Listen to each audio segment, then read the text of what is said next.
Copyright in these lectures is either owned by the ANU or a third party who has licensed the ANU to use it. Students may use the recording for personal study only. No lecture may be communicated online, copied or shared without the prior permission of the ANU. Screens, you know how they've got these big TV screens around. So there's two of those. The one on away from the street's working. The one closer to the street's not working.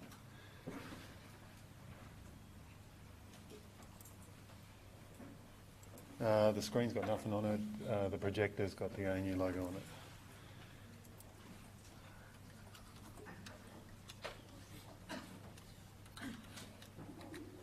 it. U85, 17, 5524. Yep.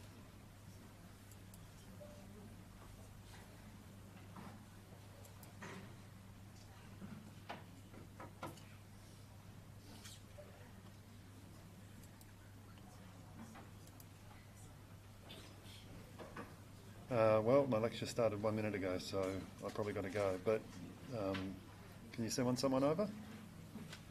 Or do something? So it's Barry Drive, ground floor. Okay? Cool. Bye. Alrighty. So we're all sitting on this side today. That side doesn't work, so I've called them up. We'll see what happens. I fully expect that at some point they'll turn everything off and try and reboot everything, so we'll have to make do while we can, eh? All right, so that TV down there is working, isn't it? Yeah? That TV working? Yeah? Okay. Cool.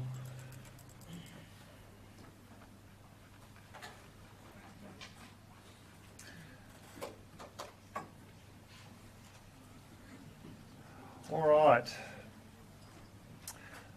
So today we're going to talk about a lot of the sort of finer points of graphics in R. By finer points, I sort of mean some things that you can do that so we all kind of have to sit on this side because that side ain't working.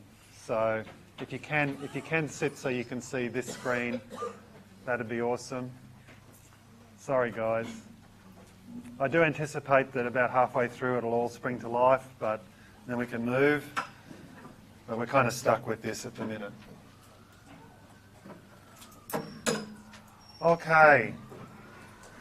Apologies for the fact this room doesn't work. It didn't work last week. We told them. So, I don't know what's going on. Anyway. All right. So, if you're following along with the lecture notes, we're in chapter 1. We're right at the end. So it's pages 11 through 15, the last few pages of the notes, okay? So if you've got a laptop or something and you want to pop that up on your screen, that'd be useful. Because what we're going to do is we're going to talk about it, then we're going to actually look at it in R. So we're going to be going back and forth a little bit here, but you might find it easier to be looking at the document on your own screen if you can. So we talked yesterday about the difference between high-level functions and low-level functions. So high-level functions are the ones that, graphics functions are the ones that replace what's on the screen with something brand new. So if you've got something on your screen and you use a high-level function, you'll get a new thing on your screen.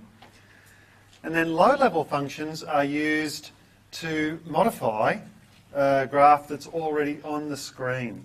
Okay? So, for example, plot is an example of a high-level function. So it basically takes a blank screen and puts a plot on it. And then you can take that plot and amend it. All right?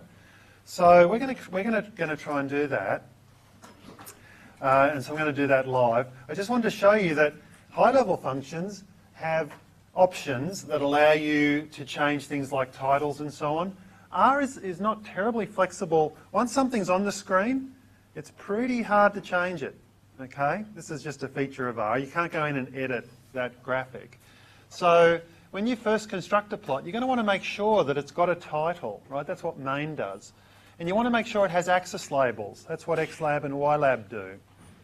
Okay? Then there are other options which we'll talk a little bit about as we go. Okay? And I'm going to show you some things that might look at the outset a little bit odd, but which will come in useful later. Then the other thing I wanted to mention is that R has a whole bunch of graphical options. Okay? Now there's way too many for you to remember, and you'll use them when you need to use them. And so this is one of those things where it's kind of hopeless to try and remember them all right at the outset. As you go to use these things, you'll be able to look up what they do. But there's a few here, for example. CEX, which governs how large the characters are. So the default will be to make the CEX would be 1. That would be to make the characters a particular size. If you want the characters on the screen to be smaller, you set CEX to be smaller than 1, say 0.5. 1.5 would make them bigger. I'll show you how to use that in a second. Label orientation, so generally if you want things parallel to the axis, then 0, otherwise 1. Normally it's 0, that's the default. PCH is plotting character, we'll use that in a minute. LTY is line type, LWD is line width. So we'll play with all of those in a second as we go. And then you can also set things like colours and so on. Okay, so let's just start to play with some of these. Some of the more esoteric ones, PTY, plot type. So if you want the graph to take up the whole screen, you'd set that to be M for maximum. But sometimes you want plots that aren't filling the whole screen, and we'll look at an example of that in a second. MAR sets your margins. OMA, OMA, sets what's called the outer margin, so the white space on the outside. And then these two, this one in particular is going to be really useful, okay, which is how to put multiple plots on a page. So we're going to look at all of these. And then you can add things to the plot. These are the low-level functions, points, lines, etc. So let's have a bit of a tour of this stuff. Now, before I go on, I got a couple of emails overnight. It's grand, right? Because people they go to the lecture yesterday, which is cool, then go home and try to do the stuff that I did in lectures and run into problems and then email me, which is really cool because it means people are doing stuff, Doing stuff in the first week second week of semester is pretty good, right? Most people are having to lie down in the second week of semester. It all starts to happen later. So I'm glad you guys are getting onto it. That's awesome. It was just people who couldn't access the data that we talked about yesterday. So I'm going to run through that again because, again, I want you guys to be able to go home and do the stuff that we do. So the first thing I'm going to do is I'm going to clear all my data out, right? So just get rid of it all. Boom, gone. I'll use the little broom here. Okay, now if I type evap.x, it's not found, right? Because I've just cleaned all my data out. It doesn't exist. All right, so what you need to do, if that's what happens to you, is you go to Waddle, okay? All the instructions are here, okay? And it's number 6 that we're following. Download the file classdata.rdata, so you can click on that, it'll download it, okay? We did that the other day, so on my desktop, there's this class data file. Now, if you double click on it, it's not going to necessarily do what you expect. Right, if I double click on that, it's going to open it in R, and I actually want to open it within RStudio. Okay, so don't double click on it.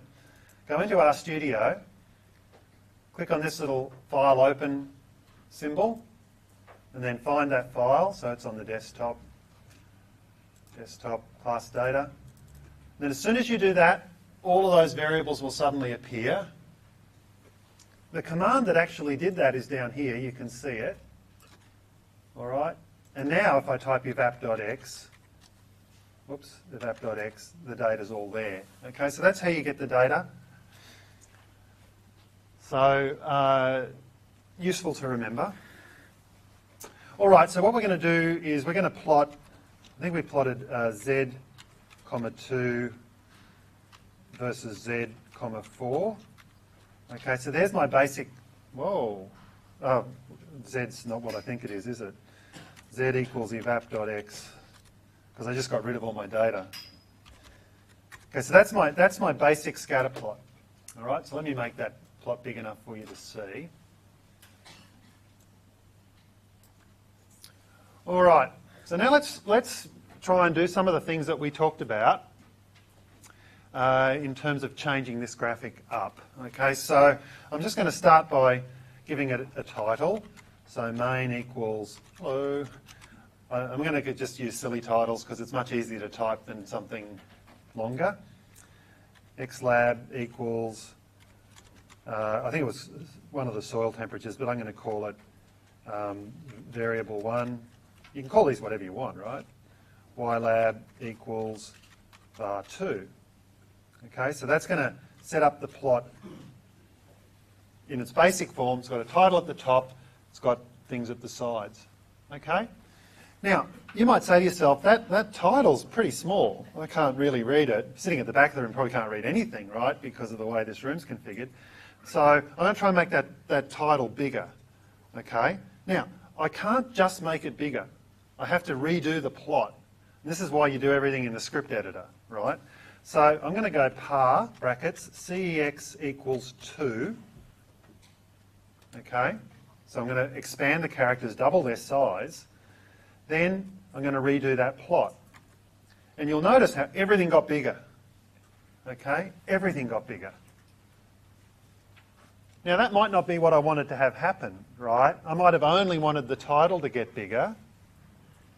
So that's something I could do, but I have to do it a bit differently. So let's try and do that. So let's go back and set par cex equals 1. Let's go back to normal. Then what I'm going to do is I'm going to go through and I'm going to take out the title here, right? Just take out that title. So put the plot on the page without the title. And then come on through and put the title in. Sorry, then I'm going to set par cex to be 2, so double the size of the text from now on. Now I'm going to put the title on the plot. Title, hello. Okay, and suddenly it appears. Now, it's a lot of messing around, right? But you know, this is both the beauty of R and the curse of R. Now, it's not a menu-driven program in the sense that I can't click on that hello and grab an edge of it and drag it up the way you would in most other paint programs. But I have this capability to change things by using commands and changing parameters. Okay? Now you can kind of see why you're going to want to do all this in the script editor, because pretty much every graphic you begin with is a work in progress. Okay? So, we talk about the 10 Commandments. They're normally things like thou shalt not steal and thou shalt not kill and all those, things that stop us from murdering each other. There are 10 Commandments in graphic construction as well. And commandment number 1 is the first graph you produce is not the one you hand in.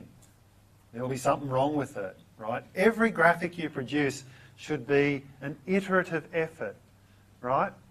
So when you first produce a graphic and you think, oh, I'm going to hand this guy in, you should ask yourself before you pull that trigger, what can I do to make this better, right? I want every graphic you produce to hand in to be as good as you can make it.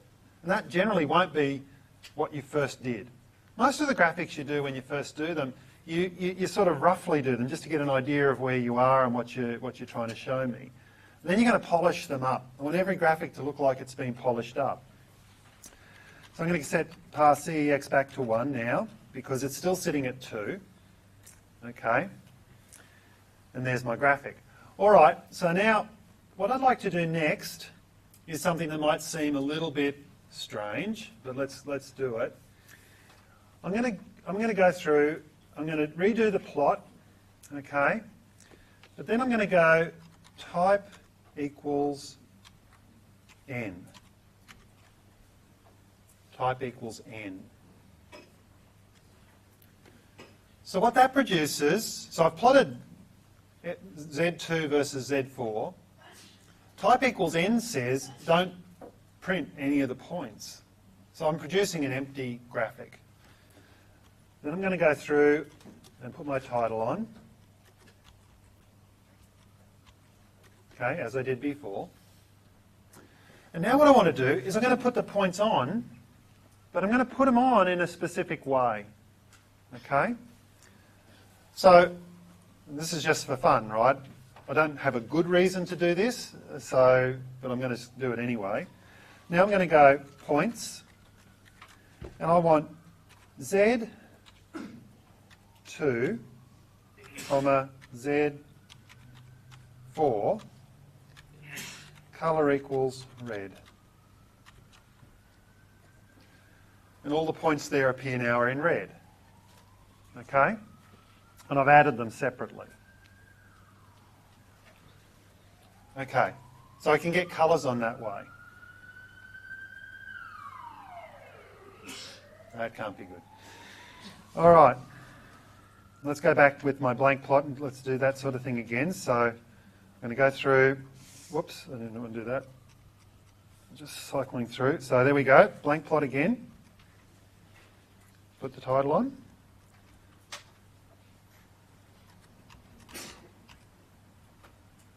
Okay, now what I'm going to do. So you might say, well, I was pretty with the colour being red and all. What if you wanted to have different colours for different points? Okay, let's try that. Oh, we're looking at the screens. We'll need a...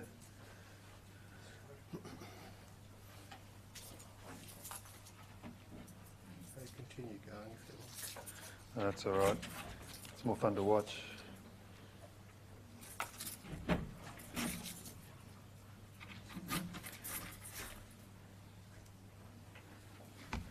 So talk amongst yourselves, fire up YouTube, do whatever it is you do when you've got a moment spare.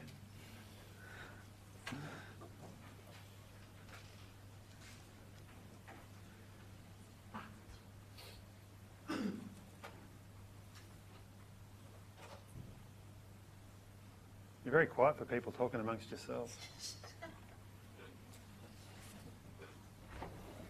Do you not know each other? Is that the problem?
Oh well.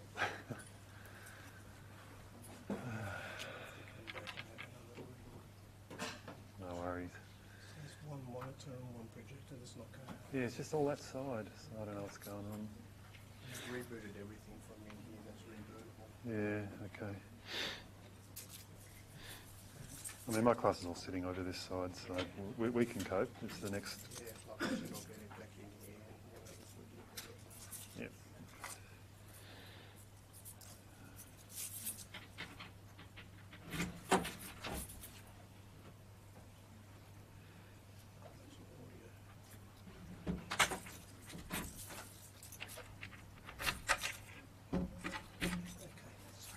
No, that's all right. Worth a try. Thank you.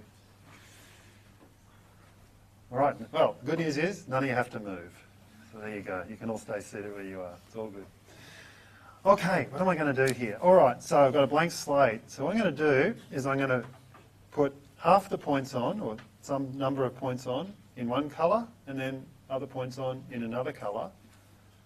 And I'm going to change the plotting character. Okay, so let's do that. So let's go points. And I'm going to go Z. Now, instead of putting the whole second column, I'm only going to put in those values for which the second column is less than 85. 85 is in the middle. See how 85 is in the middle at the bottom there? So I want only those values for which Z2 is less than 85, comma 2. Then I'm going to do the same for Z4. Z, and again, same points. Z2, whoops, Z, comma 2 is less than 85, comma 4. Z2 less than 85, comma 4. Okay. Colour equals, which favourite colour? Magenta. Okay, that's flamboyant. That's what that is. All right. Let's see if R knows about magenta. I bet it does.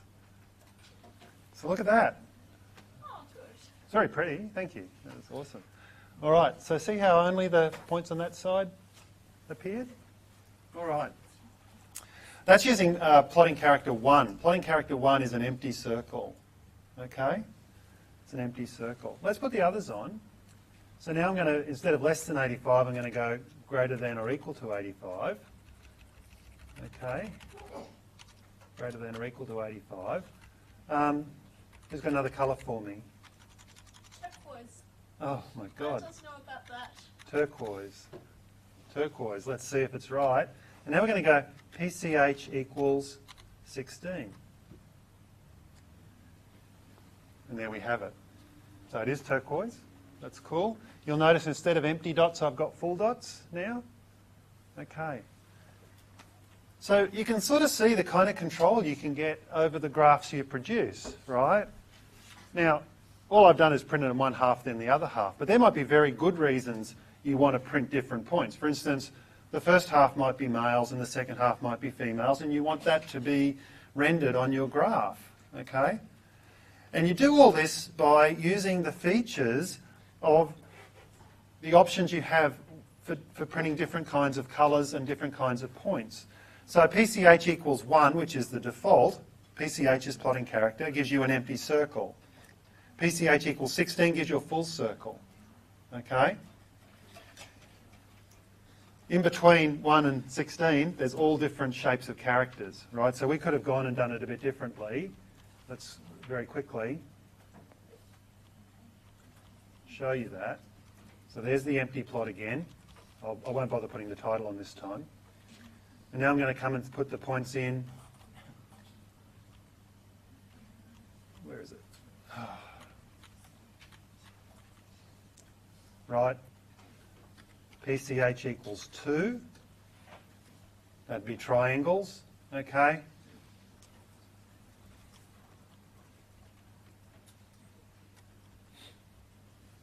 And I'll just do one more. PCH equals 3, gives you pluses and so on. Okay, so you can sort of see you've got a fair bit of control. So you could use different kinds of characters, different kinds of colours, different kinds of subsetting. Now we're learning a lot here very quickly. You'll see here I'm able to subset my vector very easily by giving it a condition. So this is an example of a conditional. Z2 less than 85. What does that do? It takes that second column of Z and it says, are you less than 85 or more than 85? If it's less than 85, it puts a true. If it's less than 85, it puts a false. Right? When it's got a false, it doesn't print the character. When it's got a true, it does. So you can see how much control you have over your environment here. And so we can build graphics in a really simple way, but you have to be very deliberative about it. And this is what I mean when I say graphic construction is iterative, right? Most people are going to say, oh, okay, the first thing I'm going to do is I'm going to plot this variable versus this other variable. Simple scatter plot, one command, done, right? But then you notice things about it. The title's not big enough. Okay, got to go back and fix that. Then you say to yourself, well, hang on, the points are somehow different, right? I want to make some one colour and some another colour, or one different sort of shape and so on. And you have the capacity to do all this. But none of this comes out of nowhere, right? You do this stuff for a reason. When I show you a graphic and it's got two characters with different colours, that's got to tell you a story, right? Let's not ever forget the idea that graphics without stories are pointless, right? If I show you a picture of nothing much and I ask you to look at it, you've got every right to say, why are you getting me to look at this? It's not important. What does it matter? So every graphic you produce should have a purpose, okay? Now, I'm going to go and have a look now at a couple of things. So this is a presentation. It's a bit similar to that YouTube video that I'm sure you've now all watched, right? That's me. This is not me live. This is the sort of stuff it's based on. I just want to show you a couple of examples of things.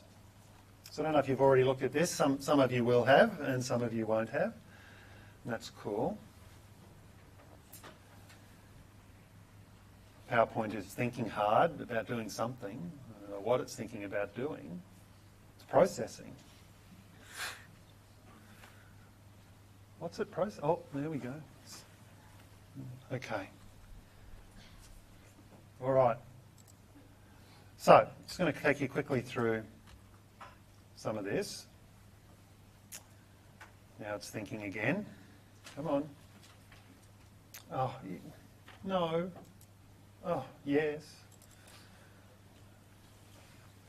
Don't you love it when you get no choices?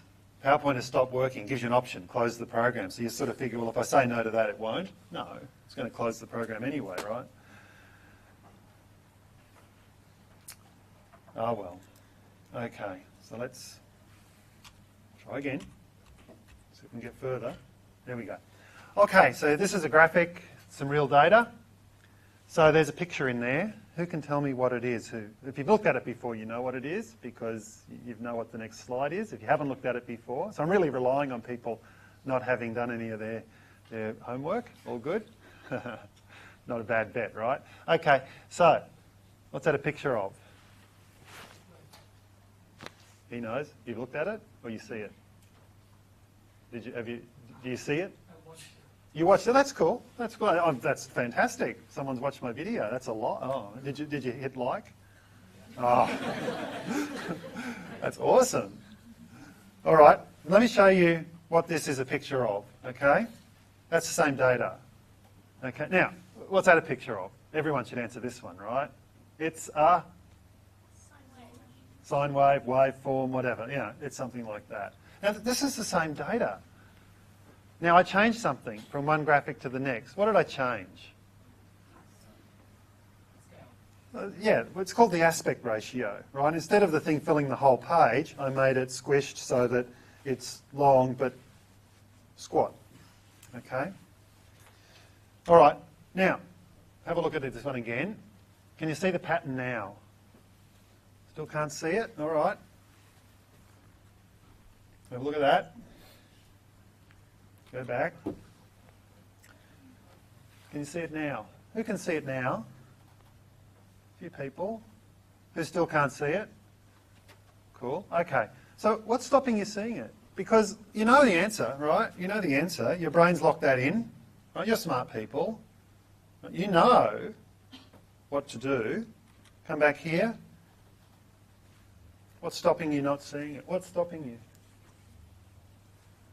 This is where your brain's your worst enemy, right? So who here as a small child, or even recently, has laid on the ground and looked up at the clouds? What's wrong with you people? Have you not had childhoods? Oh my God. Oh my God. So, okay, when I was a small child, you sometimes lie on the ground and you look up at the clouds. You can relate to this? Okay. All right. And you see pictures, right? That cloud looks like a horse, or that cloud looks like a dragon, or you had that experience? A couple of people are nodding. Okay, it's good. It's good we haven't abandoned joy in life, right? Oh my goodness. Okay, so you see pictures in things, right? Your brain's really good at this. Your brain likes to match patterns because recognising things is something that's useful to you as a life skill, right? So what does your brain do when it looks at this? It's looking for a pattern, okay? So think to yourself, what sort of tools does your brain use to form patterns? Now the simplest tool is likely to be what's close to what. Proximity is a really useful tool for determining whether two things are related, okay? So when I look at this plot, I think to myself, what points are close to what other points? They're probably related, okay? And so I might start here on the left-hand side, and I go, well, these 2 points are close, so I'll join them. Where do I go next? And probably it's up to here, right? And then over to here, or maybe here, here, here. And so I sort of get if I'm trying to put together a picture of this by sort of joining dots. And remember, I told you yesterday, right? When you've got young kids who are trying to see patterns in points, they join dots. So that basically tells you that this idea of looking at things that are close to one another is kind of built in from really young, okay? And so if I try to do that by joining dots that are close to one another, I sort of end up going in the wrong kind of direction. I sort of stay up near the top of the picture, and these points are close to one another, so they all get joined together. And I never really move down because the scale here is so extended that there's no reason to move down. So I sort of stay up the top. And I don't get a sense of what's really going on. I'm ignoring most of the data, right, because most of the data is down near the bottom. So now, if I tell you something, it might help you. I might tell you, look, this data is generated from left to right, okay? If I do that, that gives your brain another hint. It says that the governing pattern is this sort of slow progress as I move from left to right. And that tells you, well, I join this one to this one, but then I don't go over to this one because the next one left to right is this. And now I start to join the dots going left to right. Boom, boom, boom, boom, boom, boom, boom. You see where my finger's going? And it's tracing out a waveform, right? And now, once I tell you that, and you watch my finger, most of you now will be able to see the pattern. It's still a bit of a struggle because your brain is fighting you. Your brain is going, go to the point that's closest, go to the point that's closest. I know that's right. I know that's right. And your brain is actively working against you seeing the pattern because one part of your brain, which is the visual part, is going, points that are close to one another belong together. And then the part of your brain that's the analytical part is saying, he told us left to right, he told us left to right. And they're fighting, and so you still can't really do it easily. Okay? And this is just a feature of humans, right? Different parts of our brains do different things. One part of your brain's good at numbers, one part of your brain's good at looking at things, and so on. Now, you might think, gee, I wish my brain would get it together so that it all could cooperate. Well, truth is, you're not smart enough for that to work. None of us are, right? So we're really trying to process small chunks of the world at a time, and that helps us cope. And this is where statistics comes in useful. Remember what I told you yesterday? Statistics is about taking masses of data and converting it into little parcels of useful information, and you throw out all the useless stuff. That's what your brain's trying to do 24/7, okay? When you leave this lecture theatre today, you're going to walk out onto that road, and you're probably going to cross it, okay? I'm guessing, unless you want to stay on this side. Why would you want to do that? You're in Turner. Ugh. Anyway, you're going to go back to the university because that's where all the fun is. Right? And so Crossing the road involves decision making. So you're going to get to the side of the road. You're going to look down. You're going to see a car coming. You don't know how fast it's going, so you've got to make a judgment. Okay? If your judgment's wrong, you die. Yeah, right? So you make that judgment. Now, if there are 2 cars coming, you've got to make 2 judgments. Okay? And so on. If there are 4 cars coming, do not cross. Right? It's getting too hard for you. You build models for the world that are distressingly simple. Okay? So, a couple of years ago, so I go running every day. A couple of years ago, I went running a place I run all the time. Okay? The back of Coolaman Ridge out in Western Creek. And I have a model for the world, and the model is that the ground is flat. So I go running and I run in the dark. Okay? And as I was running along, there was a rock in the path, and I tripped because my model failed. My model for the world failed. My model was too simple. Almost all models you build for the world are actually too simple, right? But somehow we build this illusion that we're coping because our models are good enough. And that, again, encapsulates a lot of what statistics does for you. Statistics creates good enough models for the world. Okay? By the way, the postscript to that story is I fell, I lacerated my kidney, and I was in hospital for 4 days, right? Including an operation and some other stuff. So that was no fun. When your models for the world fail, catastrophe can occur, right? So, now, what's the lesson here in graphics? The lesson is, unless you knew that that was the pattern, you don't know to make the aspect ratio different to what it is. So a lot of what you do in graphics is about experimentation. It's about trying things. And not everything you try will work, okay? And God doesn't come down from heaven and tell you what the pattern is. You're on your own. So that's really the challenge for us in a lot of this stuff. Okay, so I'm going to bail on that there for the minute. I'll leave it up because I'll show you some other stuff in a minute. Come back to R and come back to my little set of things here. Now, the other things we can do in R, once we've got a graph on the page, is we can add stuff to it. So remember, high-level functions dominate the display. They take whatever's on the display and they replace it by something else. Low-level functions will modify a display. They'll add things to a display. So we've seen one example of that with points. Now you can do all sorts of things, right? So we've seen a couple of these today. We've seen points, we've seen title. Okay. Now, you can also add lines. We saw that yesterday when we added a line to a plot. You can add axes. You might go, well, hang on, it already has axes. All right, well, it doesn't have to. So let's go and have a look at that. So now I'm going to go back to my original plot. Z2, Z4, xlab is var1, ylab is var2, type equals n, axes equals f. That's my plot. It's got titles for the variables, var1 and var2, everything else is missing. Okay. I can come through and add some points. So let's go and add the points in red. Then I can put the x-axis in. And then I can put the y-axis in, and so on. And I can build my plot like this. And you might say to yourself, why the hell are you doing this? Because you can get R to just put those guys in automatically. Well, yeah, but I don't have control over that. And you might have gathered by now that I'm a control freak. I like to have control. Okay? So, for example, I might not like it that this thing goes up in fives, 75, 80, 85, 90, 95. I might want it to go up in ones or twos or something different, right? So what I might want to do is this. There's my blank plot. There's some points. There's my y-axis, I'll put that one on. When I do my x-axis, at equals, I'm going to have a sequence that goes from 70 up through, I forget what the highest number is, 95 in steps of size 1.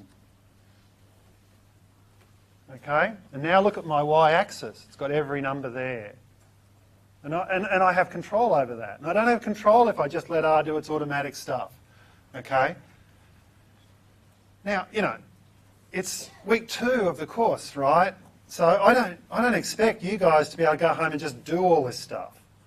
This is stuff you acquire as you get familiar with R and you start to play with things. So, but what I do want you to start doing now is to look critically at every graphic you produce, okay? And say to yourself, what could I do to improve that?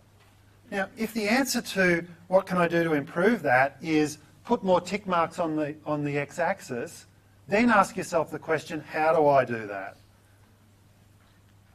And then there are 2 possible solutions to that conundrum. 1, use the help in R to find out what the options to the axis command are. That's the old world way to do it. The other option, go on Stack Exchange and ask someone, right? And if you go on Stack Exchange, you see this, right? Almost every Stack Exchange thread starts with, how do I, and then there's some stupid question about how you do something really esoteric in R. And you think to yourself, wow, that's a stupid question. But then you realise it's not stupid when you see there's about 48 replies. And half of them are wrong, like with Stack Exchange. And then there's one that's starred, because that's the one that really works, and all that sort of junk. And so the journey you're on is a journey from where you ask a question on Stack Exchange, and then at the end of the semester, when you're done, you'll be answering questions on Stack Exchange for people who don't know how to do stuff in R. You make yourself useful there. So that's the journey that we're on. And I know, you know, when I start talking about R, you've got to realise that learning R is a vertical enterprise. Okay, the basics are probably not too hard, but as soon as I try to get you to do some really sort of neat things with graphs, it starts to get harder and harder, and you sort of feel like you're climbing this really steep hill. The best advice I have for you is don't lose hope, right? So start with the simple stuff, progress to the more difficult stuff, try to use the options that are available to you in R, and so on. Now I'm going to show you one more thing before we finish up for the day. I'm going to show you the identify function. This is really useful. Identify Z2, Z4. So we plotted Z2 versus Z4. Identify is an interactive feature in the graphics in R. Once I hit return here, you'll notice nothing happened underneath. I didn't get my cursor back, so I'm no longer typing in that window. But if I come over to my graphics pane, you can see that my cursor's changed to a big sort of like crosshairs. Now if I click on a point, okay, when I'm done, okay, finish, the points that I clicked on are now labelled with the number of the point. Okay? So sometimes you might be looking at a graph and you might be going, gee, that point's very high, I wonder which data point it is. And so you use identify and you click on it and you can then get the number of the point. So that's a pretty cool option as well. Okay? All right, now, we've got 4 minutes left, so what I wanted to do, because it's been a rough day today, right? We come into the room, nothing works. Well, half the room doesn't work. And then we have the guy. He came in, that was fun, but you guys didn't talk to each other. So no one made a friend. This is not good. You're going to make friends. Anyway, so what we're going to do is we're going to try and have a bit more fun. So I'm going to go and look at this presentation a little bit more. And this is something that we're going to do regularly, right? Because remember, part of the course is graphic awareness. You've got to find graphics and critique them. So I'm going to start by looking at some graphics and trying to critique them. So I'm going to start on this slide. Oh, I thought I was. Okay, so this is a magazine cover. Okay, magazine cover. In the magazine cover is a graphic. Okay, you can see you've got a guy, he looks pretty sad. How do we know he's sad? Covered this yesterday, right? Frown, yeah. Okay. You think, how's this statistics? Well, you know. Okay, so his mouth is a sad mouth, and there's data in there. See how there's data? That's probably why he's sad. There's data in his mouth. So he's 1961, 5553, 1965, 6645, and so on. Okay, see the data? And it's tracing out a pattern, right? It goes up and then it starts to go down. Now, so that's a graphic. That's a graphic that's inside this cover. You're supposed to look at this and learn some piece of information. It tells you its median household income. Okay. By the way, using medians is a good idea. Household income typically has a very skewed distribution. So using means is not the right thing to do. Averages tend to overrepresent the tail. So medians don't. So that's a good statistical decision. Pretty much every decision. Oh, and then it says here in pesos at 1972 prices. So that tells you they've standardised money at a single year. So inflation has been dealt with. They've made two really good decisions here analytically, right?